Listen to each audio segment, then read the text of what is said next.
Hello friends, good morning. आज के हमारे ट्रिपेर 4th डे। आज के আমরা बनारसকে বাই বাই জানিয়ে যাব লখনৌর দিকে। আর প্ল্যান আছে একবারে আগ্রা পৌঁছানোর। আজকে যদি আগ্রা পর্যন্ত পৌঁছাতে না পারি, কারণ এখান থেকে बनारस থেকে আগ্রা অলমোস্ট 600 কিলোমিটারস দেখাচ্ছে, তো চেষ্টা করব আজকের মধ্যে পৌঁছানোর। যদি আজকে একদিনের মধ্যে আগ্রা পৌঁছাতে না পারি, তার জন্য আমাদের প্ল্যান বি রয়েছে যে আমরা এখান থেকে লখনৌ অবধি যাব। লখনৌ बनारस থেকে লখনৌ 300 কিলোমিটারস পড়ছে। লখনৌ পর্যন্ত গিয়ে যদি দেখি রাত হয়ে গেছে, তাহলে লখনৌতেই আমরা স্টে করব। এখন বাজছে সকাল 10:45। আমরা এখান থেকে এখন গাড়ি সেট আপ করবো। গাড়ি সেট আপ করে তারপরে এখান থেকে বেরিয়ে লাঞ্চ করে নেবো কোথাও একেবারে, কারণ আমাদের গাড়ি সেট আপ করতে মিনিমাম 1 ঘন্টা লেগেই যাবে, 12টা বেজেই যাবে। তো তারপরে লাঞ্চের টাইমও হয়ে যাবে, লাঞ্চ করে নেব। করে নিয়ে একদম একটানা 2 ঘন্টা চলবো। তারপরে একটু টি ব্রেক নেব। টি ব্রেক নিয়ে আবার আমরা লখনৌ পৌঁছাবো। তো যদি বিকালের মধ্যে পৌঁছে যাই, তাহলে চেষ্টা করব একেবারে আগ্রা ট্রেনে দেওয়ার, কারণ লখনৌ থেকে শুনলাম এখানে হোটেলের যে দাদা আছেন, উনি বললেন যে লখনৌ থেকে লখনৌ আগ্রা এক্সপ্রেস হাইওয়ে আছে, তো ওই রোডটা দিয়ে গেলে 2 ঘন্টার মধ্যে আগ্রা পৌঁছে যেতে পারবো। তো সেটাই প্ল্যান বিতে আমরা সেটাই করে রেখেছি। এখন দেখা যাক, বাকি তো ভগবানের হাতে। তো আচ্ছা, তোমাদেরকে আমি একটা জিনিস দেখাতে চাই। আমাদের গাড়িতে কী কী ব্যাগ থাকে সেটা তো আগের এপিসোডে আমি তোমাদের দেখিয়েছি। গাড়িতে টপ বক্স থাকে, আর 2 সাইডে 2টো স্যাডেল ব্যাগ থাকে, আর ট্যাঙ্কের ওপরে একটা ট্যাঙ্ক ব্যাগ থাকে। তো এছাড়াও আমাদের সাথে আরও কিছু ব্যাগ থাকে, সেটা তোমাদেরকে আমি দেখাচ্ছি। স্যাডেল ব্যাগগুলো এখানে রেন কভার পরিয়ে রাখা রয়েছে, ট্যাঙ্ক ব্যাগটাও রেন কভার পরিয়ে রাখা আছে। এগুলো এখন গাড়িতে সেট আপ করা হবে। এছাড়া আমাদের সাথে এইগুলো রয়েছে। এটা হচ্ছে হাইড্রেশন পাউচ। আসলে গাড়ি ড্রাইভ করার সময় একটা না, তখন গাড়ি দাঁড় করিয়ে ব্যাগ থেকে জলের বোতল বের করে তারপরে আবার জল খাওয়া একটু প্রবলেম হয়ে যায়। তার জন্য এই হাইড্রেশন পাউচগুলো বাইকার্সদের জন্য থাকে। এর ভেতরে দাঁড়াও আমি দেখাচ্ছি। এর ভেতরে এরকম জলের ব্যাগ থাকে, ব্লাডার বলা হয় এগুলোকে। এতে জল ভরা থাকে, আর এই পাইপটা দিয়ে এইটা ক্যাপটা খুললে ওপেন হলে এখান থেকে টেনে জল খাওয়া যাবে, মুখ দিয়ে টেনে জল খাওয়া যাবে। তো এইগুলোতে দুজনে 2টো কেনা হয়েছে আমাদের। তো এই ব্লাডারে জলের ক্যাপাসিটির পরিমাণ হচ্ছে 2 লিটার করে। তো একবার 500 কিলোমিটার্সের জন্য এনাফ, আই থিঙ্ক। এরপর রয়েছে থাই পাউচ অর টার্টেল পাউচ, এটা খাইয়ে পড়তে হয়। তারপর রয়েছে ওয়েস্ট ব্যাগ, এটাকে আমি আমার কোমর বন্ধনী বলছি। এই ব্যাগটা কোমরে বেঁধে নিতে হয়। আসলে এরকম ছোট ছোট ব্যাগের দরকার পড়ে টুকটাক জিনিস রাখার জন্য, অনেক ইউজফুল জিনিস এগুলো। আর এগুলো তো তোমরা জানোই, আমাদের রাইডিং জ্যাকেট। আর এটা হচ্ছে আমার বালাকাভা, এটা দিয়ে মুখ ঢেকে নিতে হয় যাতে রাস্তার ডাস্টগুলো না আসে, নাকের মধ্যে না ঢোকে। তো আমাদের সাথে কী কী থাকে সেগুলো তোমাদেরকে দেখালাম। আমার জার্নি আবার শুরু হচ্ছে, সঙ্গে থাকো।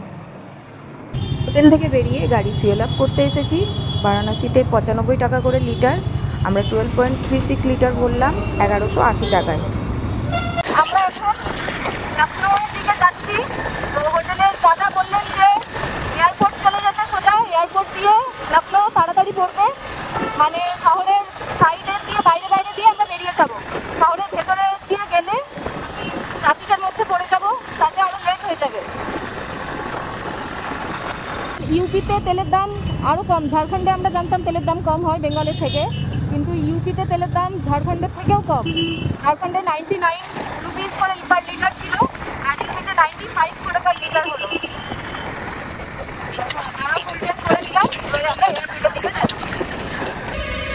অনেক খুঁজে একটা খাওয়ার রেস্টুরেন্ট পেলাম। এখানে এখন আমরা লাঞ্চ করব, দেখি কি পাওয়া যায়। তো আমরা এখন চলে এসেছি রেস্টুরেন্টের ভেতরে ঢুকে যা বুঝলাম, আমার মনে হচ্ছে কোনো 5 স্টার হোটেলের রেস্টুরেন্টই হবে। 1 প্লেট আলু সিদ্ধর দাম 350 রুপিস। ভাই, এত দামি আলু আমার খেয়ে কাজ নেই। তোমাদেরকে রেস্টুরেন্ট একবার দেখাচ্ছি, দেখে নাও, বাকি কথা তারপর বলছি। এই দিক দিয়ে এন্টার করলাম।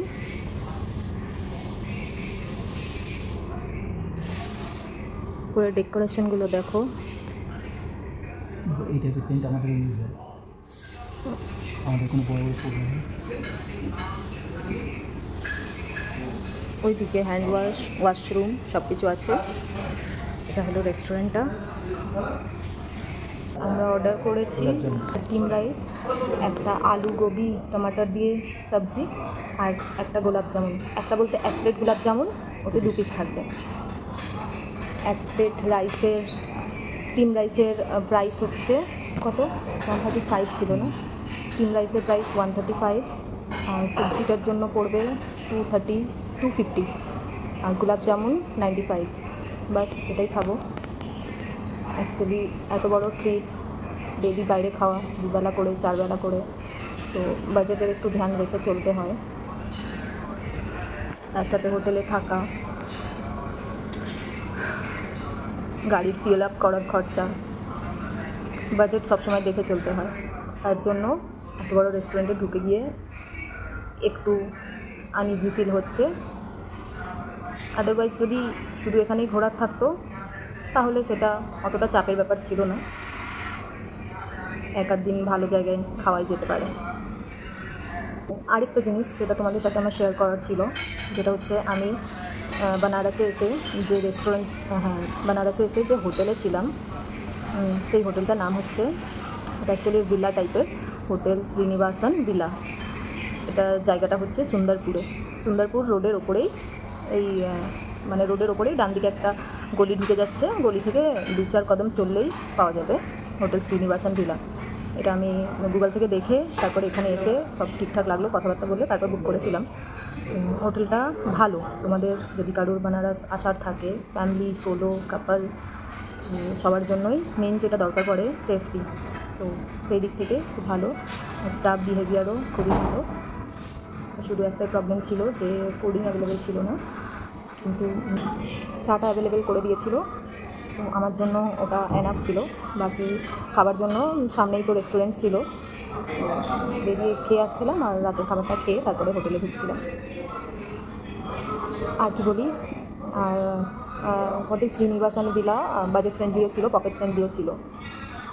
তো তোমরা যদি বানারসে আসার জন্য প্ল্যান করো, ভালো একটা হোটেলের সার্চে থাকো, তো এই হোটেলটা ট্রাই করতে পারো। এটা কোনো প্রমোশনাল ভিডিও না, কিন্তু তো আমার কোনো কুপন কোডও নেই, ডিসকাউন্ট কোডও নেই, জাস্ট আমার সাজেশন তোমাদের জন্য। খাবার এসে গেছে, সার্ভও করা হয়ে গেছে, খাওয়া স্টার্টও করে দিয়েছি।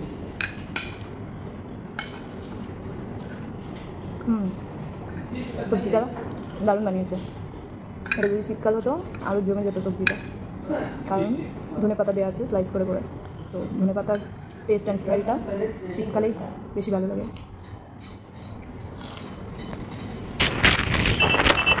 বাই বাই বানারস, বানারসকে বাই বাই জানিয়ে আমরা এখন চলেছি লখনৌ এর দিকে।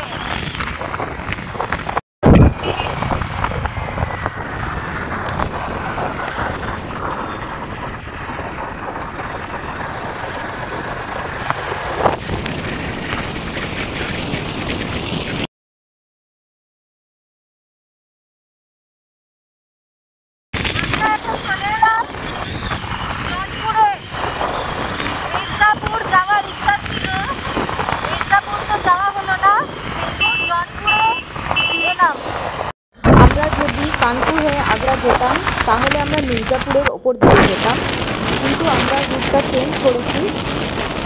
ভেবে দেখলাম যদি একদিনে আগ্রা পৌঁছাতে না পারি তাহলে আমাদের কানপুরে স্টপ নিতে হবে, আর এদিক দিয়ে যদি আমরা লখনৌ দিয়ে যাই তাহলে আমরা লখনৌতে স্টপ নিতে পারবো। আর কানপুরে সেরকম স্টেইং অপশান নেই, লখনৌতে স্টেইং অপশান কানপুরের থেকে বেটার পাওয়া যাবে, তাই আমরা রুটটা চেঞ্জ করলাম। তাই আমরা এখন জনপুরের ওপর দিয়ে যাচ্ছি।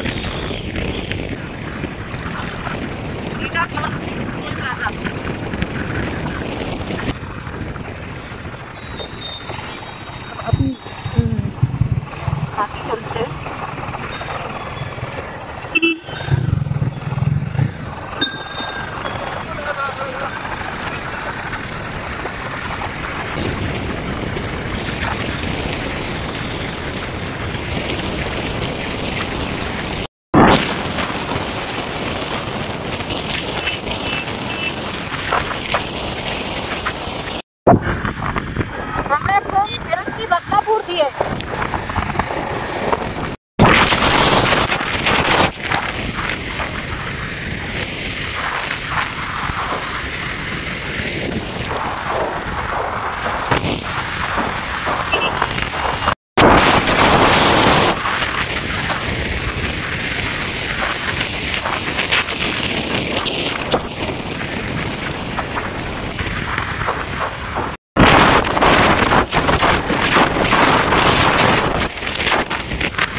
বাস এই রাস্তার মাঝে ওই গরু চলে আসছে। আর এখানে আমি করছি একটু মজা, বসে বসে বোর হয়ে যাচ্ছি, তাই এভাবে করছি টাইম পাস।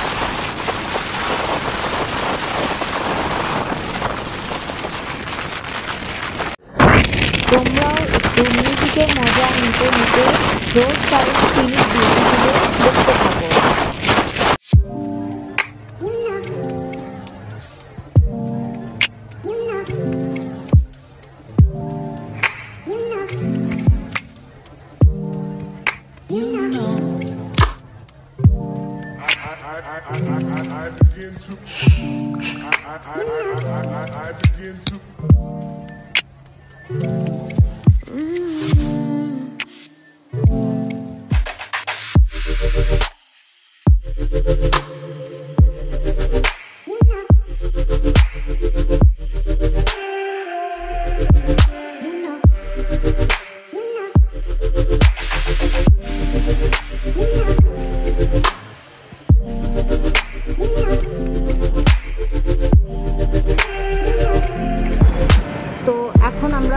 হাই রোডের ওপরেই একটা ধাবা টাইপ দোকান পেলাম, এখানে একটু চা বিস্কুট খেতে ব্রেক নিলাম। এতক্ষণ ধরে বসে বসে পাটা একটু ঝিমঝিম করছিল, তো তার জন্য এখানে একটু ভাবলাম চা খাই, একটু ব্রেকও হয়ে যাবে। আর তোমরা জানোই tea time is me time. আজকে গাড়িটাও অনেক স্পিডে চলেছে, কারণ এইখান থেকে বানারস থেকে বেরিয়ে এই রোড কোথাও আন্ডার কনস্ট্রাকশন ছিল না, তার জন্য একটানা রাস্তা পেয়েছি আর স্মুথ রাস্তা পেয়েছি, তো গাড়ি খুবসে ভাগানো হয়েছে, তার জন্য একটু তাড়াতাড়ি আমরা পৌঁছাতে পারছি। কিন্তু তাও আজকের মধ্যে আমরা আগ্রা পৌঁছাতে পারবো না, আজকে লখনৌতেই আমাদের স্টে করতে হবে। বিহার থেকে ইউপি ঢোকার রাস্তায় প্রচুর কনস্ট্রাকশন ছিল রোডে, আর ডাইভারশনও ছিল রোডে, তো তার জন্য রাস্তায় সেইভাবে গাড়ি চালানো যায়নি, অনেক স্পিডটা রিডিউস করেই চালাতে হয়েছে। কিন্তু এই রোডে কনস্ট্রাকশন তো ছিল না, কিন্তু ডিভাইডার প্রচুর রয়েছে, তো এই রোডে চালানোর জন্য একটু দেখে শুনে চালাতে হবে, যে প্রচুর ডিভাইডার আছে, আর কোথা থেকে মানুষজন এসে এই পার থেকে ওই পারে ক্রস করে নিচ্ছে। যখন স্পিডে গাড়ি আসছে, তো এই পার থেকে ক্রস করে স্পিডে গাড়ি দেখে ওই মানুষগুলো ব্ল্যাঙ্ক হয়ে যাচ্ছে, আর ব্ল্যাঙ্ক হয়ে গিয়ে কী করছে, মাঝ রাস্তায় দাঁড়িয়ে যাচ্ছে, এটা আরও প্রবলেমেটিক। বুঝতেও পারছি না যে ওরা ডাঁয়ে যাবে কি বাঁয়ে যাবে, আমরা কোন দিক দিয়ে কাটাবো, লেফট কি রাইট সাইড দিয়ে, এগুলো একটু চাপের ব্যাপার, এগুলো একটু দেখে চালাতে হবে। বাকি এমনি রাস্তা আজকে খুব স্মুথ ছিল, ভালো চালানো গেছে। আরেকটা ইম্পর্টেন্ট কথা বলবো, একটা জ্ঞানই বলতে পারো ছোট্ট করে, যে বস লাইফে ব্যাকবোনের জোর থাকাটা খুবই দরকার, সেটা তোমার ক্যারেক্টারের দিক থেকে হোক, পার্সোনালিটির দিক থেকে হোক, আর রাইডিংয়ের দিক থেকে হোক, ব্যাকবোনের জোর থাকাটা দরকার। আমাদের চা চলে এসেছে, চা আর বিস্কিট, খিদে যদিও পাইনি, তাও বিস্কিটটা নিলাম, টাইম পাস হবে সেই জন্য। এনাও চা, চলো চা খেয়ে নিই, তারপর আবার জার্নি স্টার্ট করবো। চা খাওয়া কমপ্লিট, আবার জার্নি শুরু, ব্রেকফাস্ট, জার্নি অন, সঙ্গে থাকো।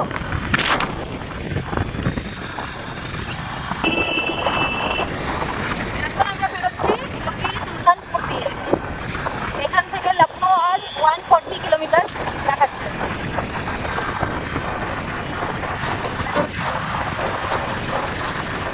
লেফট সাইডে চলে যাচ্ছে রায়বরেলি। আমাদের লেফট সাইডে আমাদের সাথে সাথে প্যারালালি চলছে রায়বরেলি। रायबरेली में तू बीच बाजारी जब हुस्न दिखाने जाएगी, होश उड़ाने वाली शौक नजर के जो पेंच लड़ाने जाएगी। अरे बहन के इतना जेवर कहना, तेज हवा से बच के रहना, गिर जाए तो फिर ना कहना झुमका गिरा ले। What झुमका?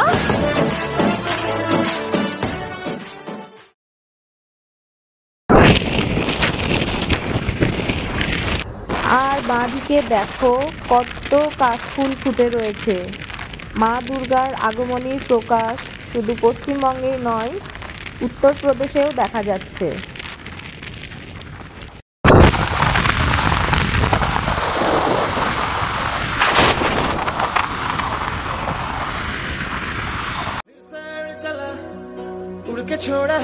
आसमान नीचे मैं तुम्हारे अब हूँ हवाले, अब दूर दूर लोग बाग मीलों दूर ये वादियां, धुआं धुआं तन हर बदली चली आती है छूने, पर कोई बदली कभी कहीं कर दे तन गीला ये भी ना हो। আর এখানে হয়েছে একটা মজার ব্যাপার, আমরা নিজেদের স্পিডেই যাচ্ছিলাম, কিন্তু সেই স্পিডে চলতে গিয়ে একটা হান্টারকে আমরা ওভারটেক করে গেছিলাম। ওটা ইন্টেনশনালি করিনি, কিন্তু হান্টারটা নিয়ে নিয়েছে ইগোতে। হান্টারের যে রাইডার রয়েছে সেই রাইডার জোরে ফুল স্পিডে চালিয়েছে, সে আমাদেরকে হর্ন মেরে ওভারটেক করে গেল। তো ব্যাস, ইগো তো আমাদেরও একটু লাগলো, তার জন্য আমরাও ফুল স্পিড ভাগালাম যতটা পারি।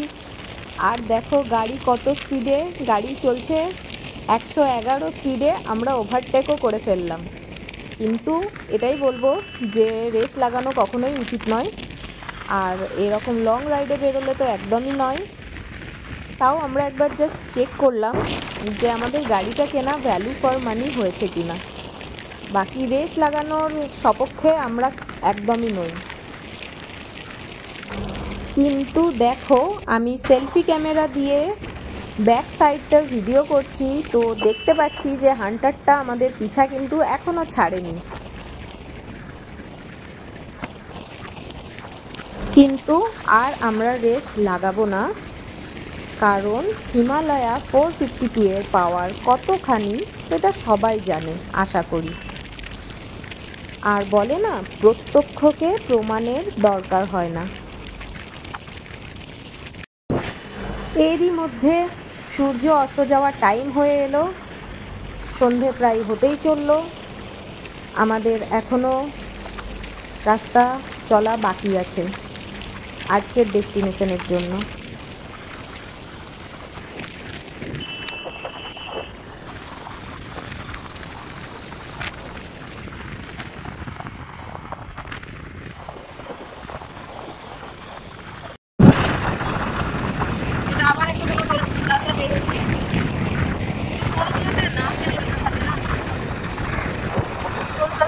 নাম লেখা থাকলে সুবিধা হয়, বোঝা যায় কোন কোন জায়গায় এলাম।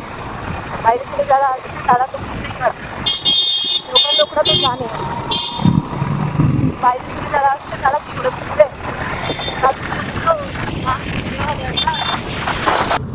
আমাদের লখনউ পৌঁছাতে আর 29 কিলোমিটার দেরি আছে। লখনউতে অ্যাকচুয়ালি যে হোটেলটা সিলেক্ট করে রেখেছি, সেই হোটেলটাই জিপিএসে দিয়ে রেখেছি অ্যাড্রেস। সেই হোটেলটা পৌঁছাতে এখনও 29 কিলোমিটার দূরে আছে। তো ভাবলাম আরেকবার ব্রেক নিয়ে নিই, হাত পাগুলো খুব ঝিনঝিন করছিল। তো এখানে রোড সাইডে একটা চায়ের দোকান পেলাম, তো সেখানে আমরা একটু চা খাচ্ছি, ব্রেক নিচ্ছি। হোটেলটা দেখে রেখেছি, হোটেলে গিয়ে সব কিছু ঠিকঠাক হলে তাহলে ওই হোটেলটা বুক করবো, না হলে আবার অন্য হোটেল সার্চ করে সেই অ্যাড্রেসে খুঁজে বেড়াতে হবে। দেখা যাক, এত দূর পর্যন্ত তো সব ঠিকঠাক হয়েছে, আগেও যা হবে ভগবানের হাতে। আচ্ছা, এখন সন্ধ্যে 7:30, আমরা অ্যাট লাস্ট লখনউ ঢুকে গেছি।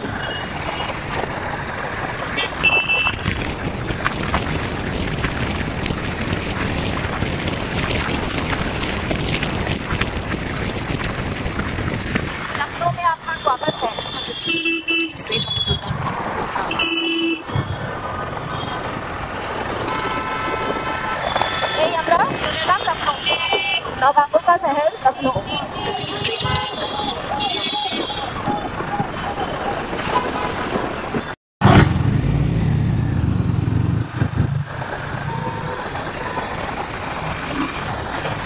কত সুন্দর সাজানো, কত সুন্দর লাগছে।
সোজা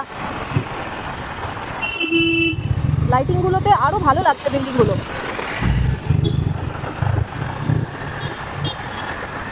চারিদিকে বড় বড় বিল্ডিং আর সুন্দর করে লাইট দিয়ে সাজানো। কত ট্রাফিক!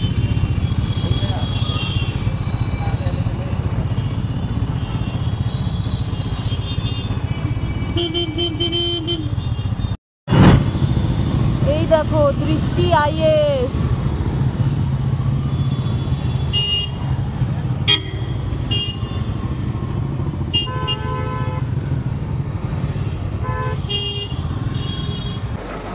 তো ফ্রেন্ডস, আমি চলে এসেছি হোটেলে, চেক ইনও করে নিয়েছি, কিন্তু ভেবেছিলাম লখনৌতে এসে বলবো যে মুস্কুরাইয়ে আপ লখনৌ মে হ্যাঁ, আদব কা শহর লখনৌ, কিন্তু এটা খুশি হয়ে বলতে পারলাম না, কারণ হোটেলটা একদম মনের মতন পাইনি। আমাদের আসতে রাত হয়ে গেছিলো। লখনৌতে তো ঢুকে গেছিলাম ঠিক টাইমে, কিন্তু তারপর লখনৌর ভিতরে প্রচণ্ড ট্রাফিক ছিল। তো সেই ট্রাফিকের কারণে আরেকটু লেট হয়ে গেল। তো ওভারঅল আমাদের লেটই হয়ে গেল। তাই জন্য আবার কোথায় খুঁজতে যাব, গুগল থেকে দেখেছিলাম রেটিং এটা ভালো দেখেছিলাম, রিভিউও ভালো দেখেছিলাম, তো তার জন্যই এলাম এই হোটেলটাতে। কিন্তু কী জানি কী হয়ে গেল বুঝতে পারলাম না। এত ভালো রেটিং গুগলে রয়েছে, কিন্তু আমার তো অতটা ভালো লাগছে না। যাই হোক, 1000 টাকা করে এসি রুম পেলাম। হোটেলটার নাম হচ্ছে হোটেল কানহা ইন। 1 নাইটের জন্য, তো তাই জন্য কাল সকালে 11টার সময় চেক আউট আছে। 1 নাইটের জন্য ভাবলাম আর রাতের বেলায় কোথায় খুঁজে বেড়াবো আননোন শহর, ওই জন্য এখানে নিয়ে নিলাম রুম। রাতের ডিনার অর্ডার করে দিয়েছিলাম, খাবার দিয়ে গেছে। ডিনারে বলেছিলাম ডাল, ভাত আর আলুর কোনো একটা তরকারি দিয়ে দিতে। তো আলু পটলের তরকারি, ডাল, ভাত আর সঙ্গে আচার আর কাঁচা লঙ্কা, শসা এরকম দিয়ে গেছে। তো খাবারটা দেখো, যেটা দেখানোর জন্য আমি ভিডিওটা করছি, যে এখানের চালগুলো একটু অন্যরকম, মানে আমাদের বেঙ্গলের মতন নয়। আমি চাল দেখাচ্ছি, তাহলে তোমরা বুঝতে পারবে।